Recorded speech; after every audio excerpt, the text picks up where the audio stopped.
Da da da da da da da da da da da. That's right, we are talking Star Wars today, saying how that there's a new Star Wars film, Rise of Skywalker, coming out. I thought what better way to celebrate the end of the Star Wars series than to look back at all of the previous Star Wars films and just rank them from the very best at the S level to the very worst at the F level. So without any further ado, let's get the Star Wars tier list going. Okay, so we will start at the beginning with the OG Star Wars. Star Wars itself, also known as Star Wars Episode 4, A New Hope.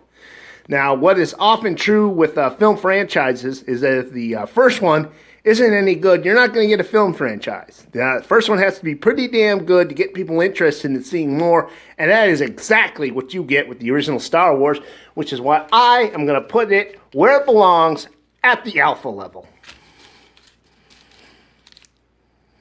So I don't know what I can say about the original Star Wars that hasn't already been said 100 times over. Simply put, it has a great adventure story with some very colorful characters. Great special effects, amazing music, and it's an all-around hit. So like I said, I put that at the alpha level. Would anything top it? Of course it got topped. I mean, if you don't think that Empire is the best of the Star Wars, you and I can't be fucking friends. So I honestly think that Empire Strikes Back is the Godfather 2 of Star Wars films, where it proves that a sequel can be as good, if not better, than the original. With this one, we get to see the Star Wars universe expanded upon more. We learn more about the Force, and of course, we get the greatest paternity reveal in film history. I don't even think I have to tell you what I'm talking about there. All right, let's just move on. Okay, so we have Return of the Jedi. Like I said, I thought Empire Strikes Back was the Godfather 2 of the original Star Wars films. Does that make Return of the Jedi Godfather 3? No, it's not that bad, but it's not really that good, so I'm just going to put it at a simple beta level here. Okay, so Return of the Jedi, like I said, it's not that bad, it's not that good. It does bring an end to the original Star Wars films. Satisfactory end, I might add, too. But, with something like the second Death Star, it kind of feels like it's rehashing some of the same things as the original Star Wars. So I really can't put it above Empire Strikes Back. Okay, so that's it for the original trilogy. Let's move on. Now, okay, so now that we're done with the original trilogy, we're going to move on. Now, in Return of the Jedi, we are introduced to the Ewoks, the living, breathing teddy bears of the Star Wars universe. And they decide, hey, we're going to make some money off of these guys, and let's do some Ewok movies. So that's what we're going to move on to next. I'm going to start off with the first Ewok movie, which is Caravan of Courage. Okay, so Caravan of Courage is a nice family kids film. So I'm going to put it at a sort of an average C level here because, I mean, it's also an Ewok movie. So I really don't remember a great deal about Caravan of Courage, or the Ewok movie as it's really known. I wasn't going to watch it again just to get a better feeling. But like I said, I thought it was a simple kids film, so it wasn't too bad, it wasn't too good. Now it had a sequel, that is Ewoks, The Battle of Endor.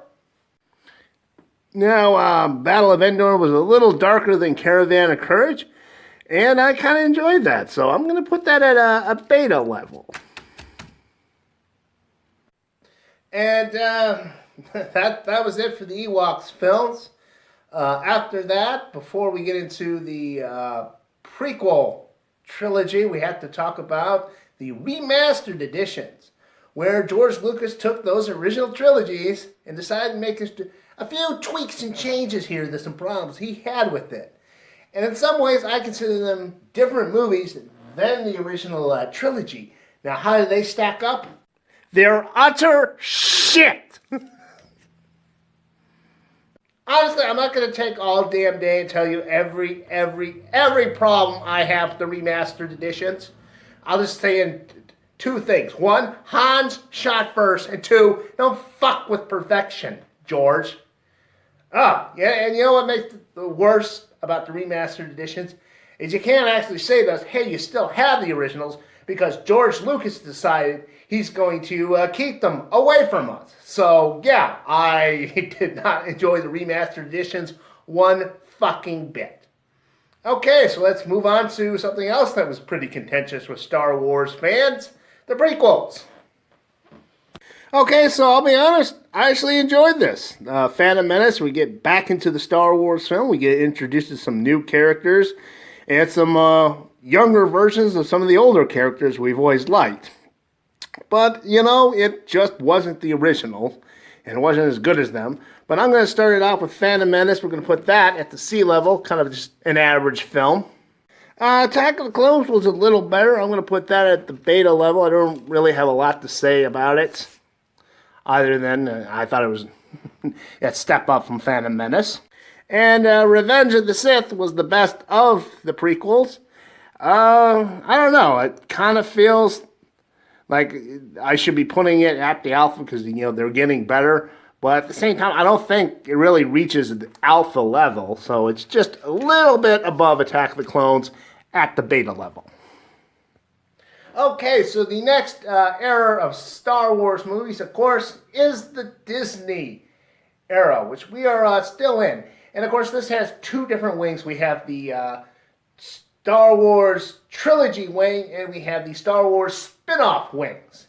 And we're going to start off with the two films that are in the Star Wars spin-off wing with Rogue One. And I'll be honest, I think Rogue One is one of the best of the Star Wars films. Okay, so Rogue One, I'm not ashamed to admit, is one of the best of the Star Wars films.